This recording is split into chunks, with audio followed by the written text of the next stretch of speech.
cette semaine. Plusieurs médecins ne veulent pas pratiquer l'aide médicale à mourir.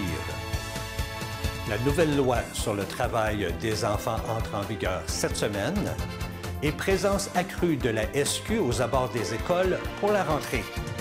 Bonjour, ici Danny Bérubé. Bienvenue à vos actualités régionales.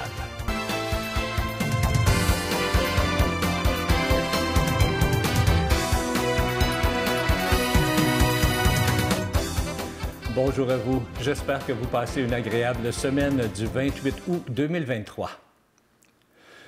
Par peur de représailles, certains médecins québécois sont de plus en plus hésitants à l'idée d'offrir des soins d'aide médicale à mourir, ce qui inquiète le Collège des médecins.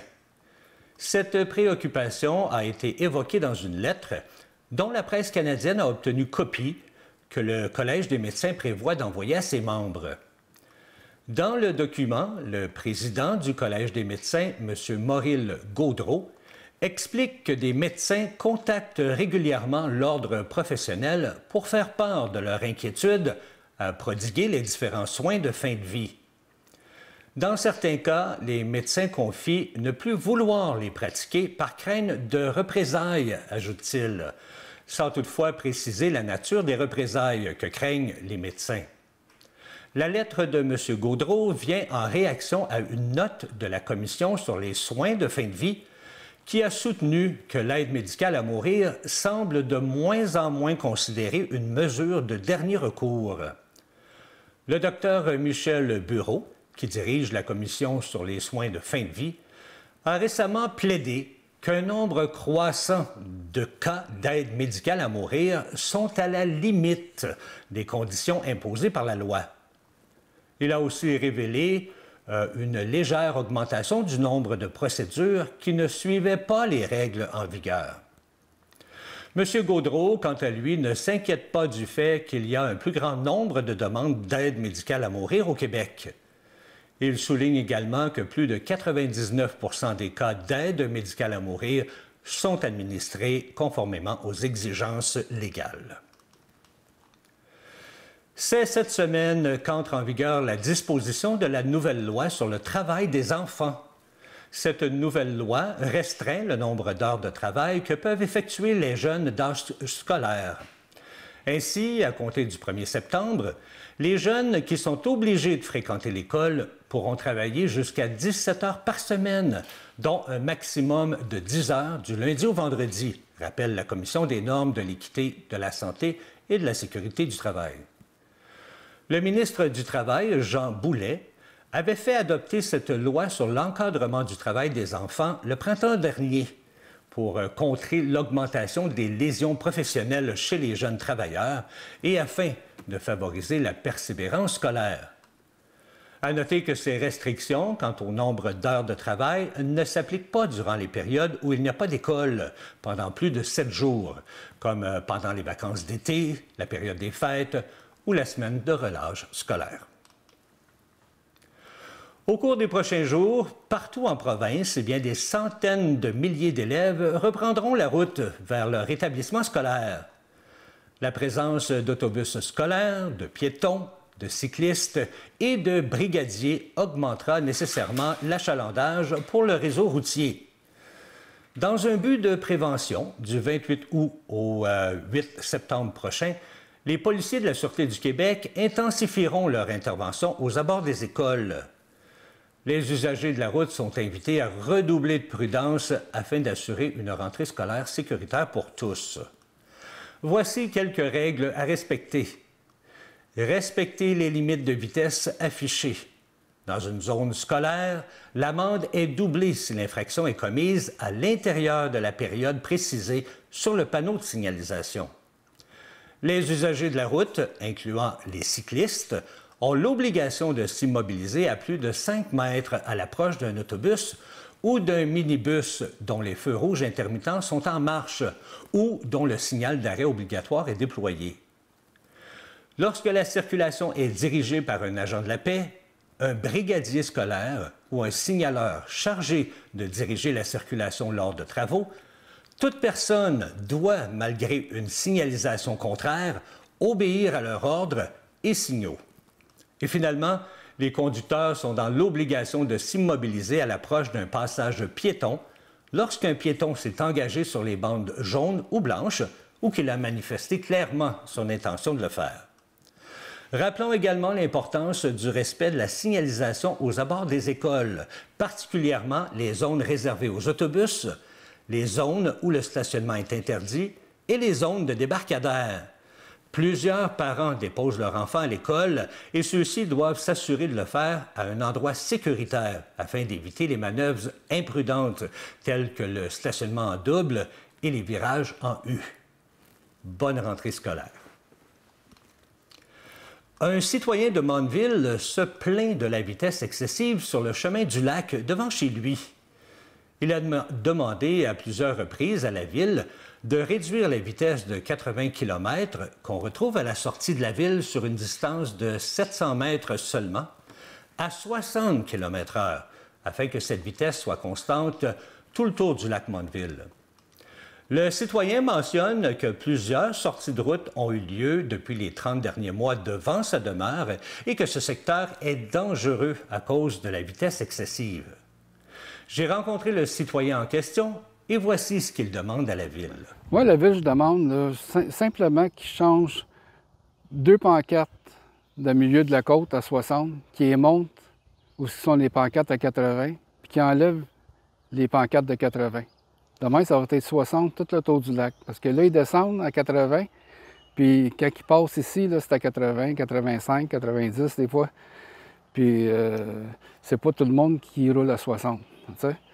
Puis ici, il y a bien du monde qui font du vélo, qui marchent à pied, qui font du triporteur, des enfants, puis tout. Puis ça marche tout. Pas le sens du trafic qui s'en vient, mais le dos au trafic. Puis juste ici, en avant de chez moi, là, il y en a 5 qui ont pogné le fossé. Il y en a un qui a coupé le poteau en 3, le poteau électrique. Puis une chance qu'il n'était pas blessé si gravement de ça, là. Il s'en est tiré. Il y a un camion de MRC d'Autrey qui est rentré dans le fossé de l'autre côté. En tout cas, il y en a 5 en avant de chez moi qui est rentré. Depuis combien de temps, ça? Ça fait depuis 2 ans, 2 ans et demi, là. Qu'il y a eu 5 accidents ici vis-à-vis de chez vous. Oui, qu'il y en a eu 5 là, qui ont pogné le fossé, là, tu sais. Puis s'il y arrive du monde qui aurait marché, là, le dos contre le trafic, là, il ne sera pas ici, là. Ça, c'est certain. Donc, vous voulez qu'on enlève la pancarte de 80, qui est seulement pour un petit bout, oui, pour laisser ça à 60. Oui. Qu'est-ce que vous avez fait à venir jusqu'à date pour... À qui avez-vous parlé pour qu'on fasse Moi, cette en premier temps, j'ai parlé au maire. Le maire me dit qu'on va l'emmener au conseil. Fait que le maire, il paraît qu'il l'a amené 2 fois au conseil, puis ça a été refusé 2 fois au conseil. Moi, quand je voulais avoir des explications pourquoi ça a été refusé, il y en a un conseiller qui me dit ben moi, je monte jamais à la côte à 80. Je dis oui, mais tu restes même pas ici, là, tu sais. Tu restes même pas au lac Mandeville. Fait que là, il y a une autre madame à côté, une autre conseillère, elle a dit ben moi, le 80, ça ne me dérange pas. Mais là, attendez pas que quelque chose arrive avant que ça va vous déranger, là. Je me tourne vers qui, là? J'ai été à l'association du lac Mandeville. Les autres l'ont déjà demandé, ça a été refusé. Ils l'ont redemandé, puis ça a été refusé encore. Est-ce qu'on a dit pourquoi que ça avait été refusé? On ne peut rien savoir pourquoi. Ça, c'est entre les conseillers. Ça, c'est confidentiel. On ne peut pas savoir qui a voté pour qui ou c'est quelle raison. Comme j'ai commencé à demander aux 2 conseillers, puis là, ils m'ont arrêté parce que j'avais pas de droit de parler aux conseillers. Fait que là, j'ai aucune idée quoi faire, là. C'est très simple, là. Il y a 4 vis à enlever sur un panneau, sur les 2 panneaux, puis les rajouter aux 60. Puis c'est juste sur 0,7 km là, de 80. Là. Ça part de 30, où est l'école.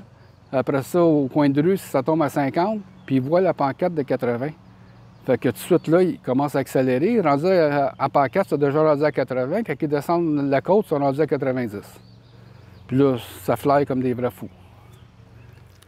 Par contre, la Ville ne semble pas vouloir répondre à sa demande. J'ai rencontré le maire de Mandeville, M. Michael C. Turcot, pour en connaître les raisons. Alors moi, j'aimerais connaître votre impression à propos de ce vidéo-là. Si je remets le monde dans le contexte de la demande, c'est qu'on a une pancarte, une première pancarte de 80 km, oui, qui est seulement sur une distance de 0,7 km. Et tout de suite après 0,7 km, on a une pancarte en plein milieu de la côte qui, oui, descend, qui est à 60. Oui. Le citoyen demande qu'on enlève le 80 et qu'on le remplace par le 60. Oui. Pourquoi c'est quelque chose qui ne se fait pas? Bien, vous savez probablement que la façon de faire un changement de ce type-là, on passe ça prend une résolution de la séance du Conseil. Pour prendre une résolution de la séance du Conseil, il faut que la majorité des élus votent pour la résolution. Le maire, il ne vote que s'il y a égalité entre les... Donc moi, j'ai 6 conseillers. Ce que monsieur voulait, que la municipalité progresse dans la direction où il veut aller, il se doit de convaincre au moins 4 des conseillers, 4 des 6, ou 3, et puis à ce moment-là, moi, j'aurais à voter pour briser l'égalité. Malgré ces multiples représentations, et à chaque occasion, quand il est venu le présenter, nous, au caucus suivant, on en discutait avec les conseillers, et à toutes les occasions où ça a été discuté avec le conseil, ça sortait à l'unanimité comme quoi les conseillers ne voulaient pas changer ou faire la résolution pour modifier le positionnement de la vitesse. Donc, moi, en tant que maire, je n'ai pas eu à même exprimer mon opinion sur le sujet. Les tentatives de convaincre les conseillers n'ont pas porté fruit.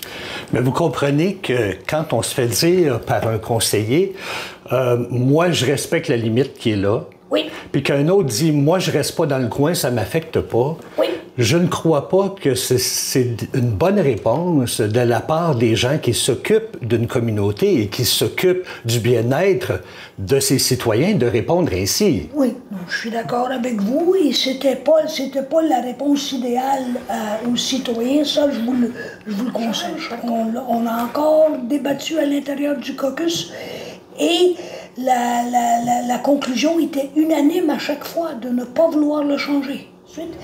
Par contre, au niveau de les soi-disant 5 accidents, je vais inviter Mademoiselle Ménard à répondre parce que nous, on a communiqué avec la Sûreté du Québec. Donc c'est ça, dans le fond, on a reçu comme réponse de la part de la Sûreté du Québec qu'il n'y avait pas eu d'accident qui avait été répertorié de leur part. On ne dit pas qu'il n'y en a pas eu, peut-être qu'il y a eu des sorties de route, mais rien n'a été répertorié par la Sûreté du Québec durant les 30 derniers mois. Et puis, selon, encore une fois, la Sûreté du Québec, c'est pas un endroit qui est problématique, selon eux, sur le territoire au niveau de la vitesse. Maintenant, oui, c'est une courbe descendante, et oui, il y a une courbe en bas. C'est une légère courbe, comparativement à ce qu'on a dans tout le secteur de Mandeville. Je vous ai fait une carte pour vous montrer exactement. Donc, ça se trouve à être le lac Mandeville, et ça, c'est la côte descendante avec la courbe ici. Maintenant, moi, j'ai le rang Mastigouche à Mandeville. Je vous ai donné un exemplaire du rang Mastigouche, et c'est à la même échelle. Comme vous pouvez constater, on parle de courbes beaucoup plus intenses que la situation au lac Mandeville. Premièrement. Deuxièmement, c'est beaucoup plus boisé et donc la visibilité est beaucoup moindre. Ici, c'est un champ. Dès que tu te rends là, tu vois que tu viennes dans un sens ou l'autre, la visibilité, elle est excellente. Donc, le risque dans le rang Massigouche est beaucoup plus élevé que le risque à Mandeville. Les vitesses dans le rang Massigouche sont à 80 km/h. Dans la portion du rang Massigouche des courbes plus sévères que celles qui ont au lac Mandeville, il y en a 19. Moi, j'ai pour mon dire que ce serait les gens d'ici qui viendraient me voir pour me dire « baisse donc la vitesse, fais quelque chose là ». Ici, on a un citoyen qui se plaint.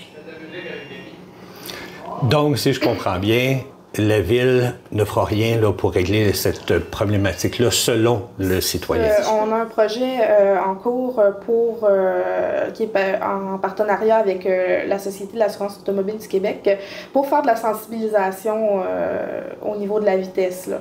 Donc, on a commencé tranquillement à installer des polars de limitation de vitesse, aussi des pancartes de sensibilisation, du marquage de la chaussée. Et on va essayer d'aller plutôt au niveau de la sensibilisation pour ce secteur-là.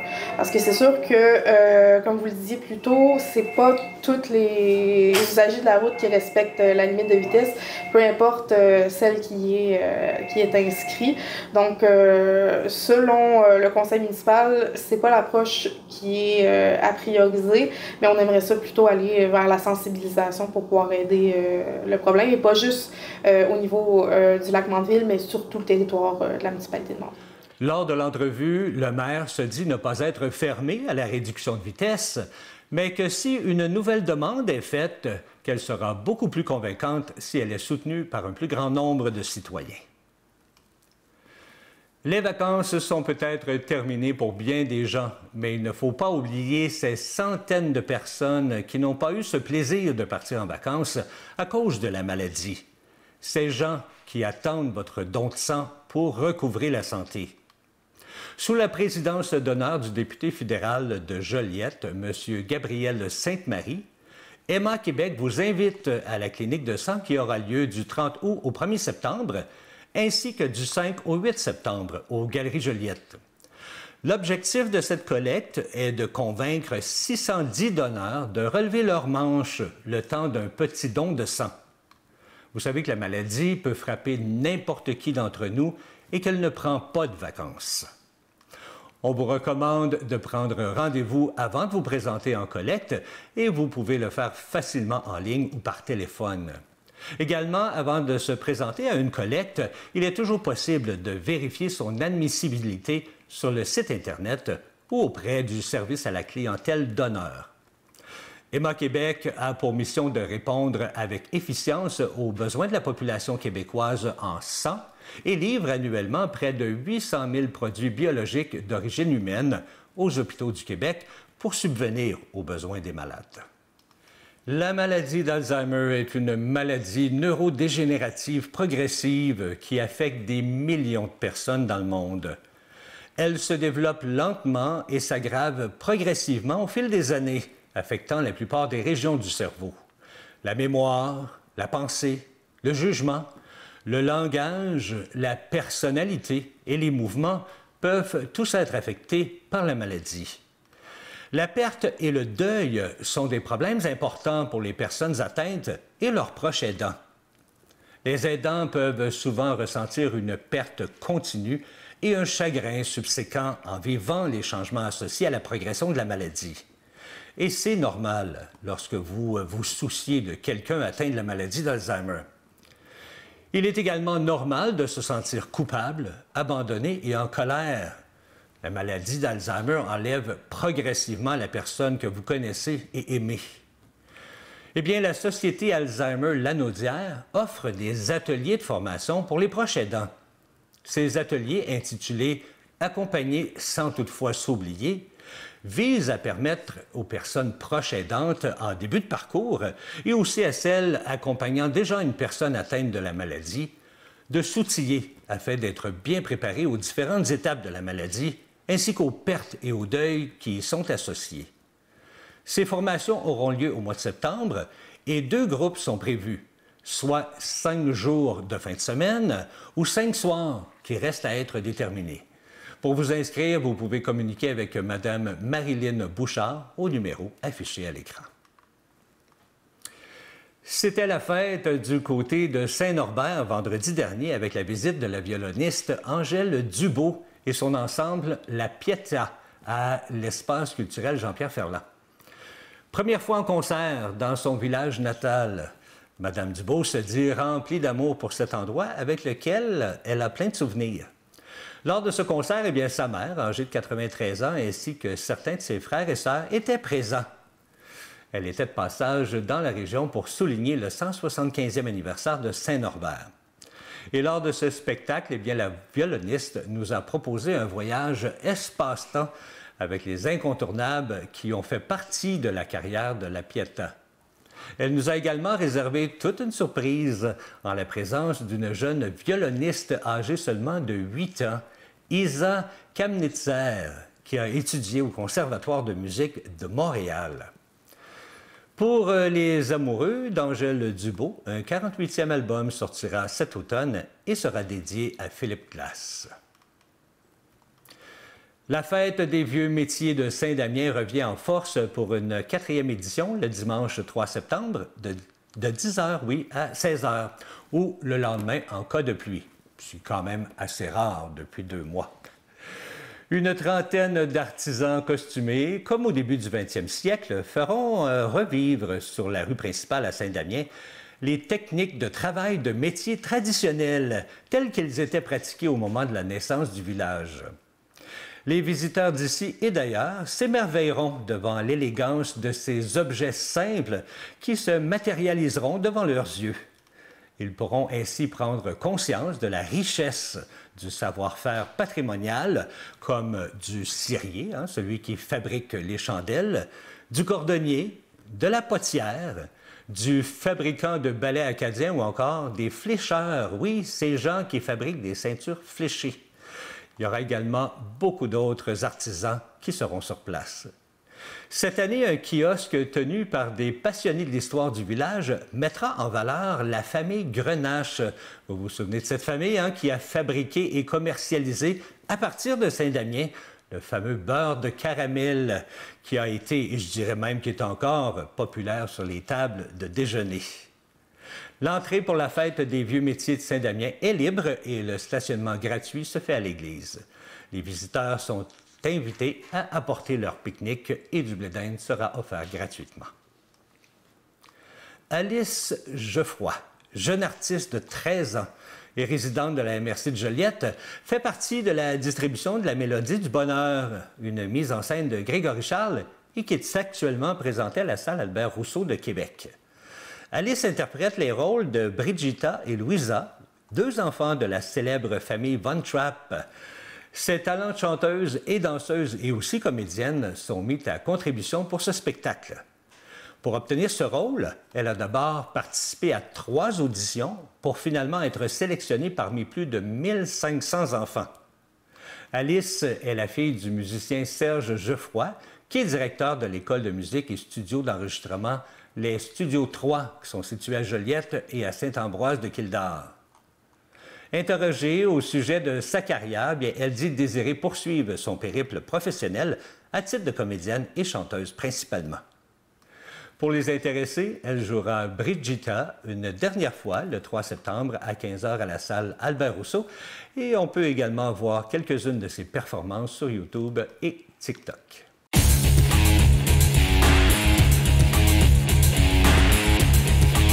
Dans un aréna bien rempli vendredi dernier, le 25 août, les voltigeurs de Drummondville ont soutiré la victoire de 4-2 au Rempart de Québec lors d'un match hors concours disputé à l'Arena Family Prix de Saint-Gabriel. C'est la 3e fois depuis 2018 que les Rouges débarquent ici, à Saint-Gabriel. Il y avait beaucoup d'ambiance et les partisans ont eu droit à une très belle partie. Selon Sylvain Favreau, chef des voltigeurs, c'était un dernier tour de piste pour compléter l'évaluation des jeunes joueurs. Et il voulait voir certains en donner un petit peu plus et d'autres confirmer ce qu'il a vu depuis le début du camp. On sentait même un certain sentiment d'urgence chez ces jeunes. On voulait bien sûr se démarquer pour obtenir un poste. À peu de joueurs près, eh bien, l'exercice devrait permettre d'avoir une excellente idée de l'alignement de l'équipe en vue de la saison 2023-2024. Voilà, c'est ce qui complète vos actualités régionales. Si vous avez été témoin d'une nouvelle, alors faites-nous le savoir en nous écrivant ici à CTB TV. Cette semaine, ne manquez pas l'émission Au cœur de l'artiste. On reçoit M. Yvon Mercil. C'était Danny Bérubé pour vos actualités régionales. Bonne journée.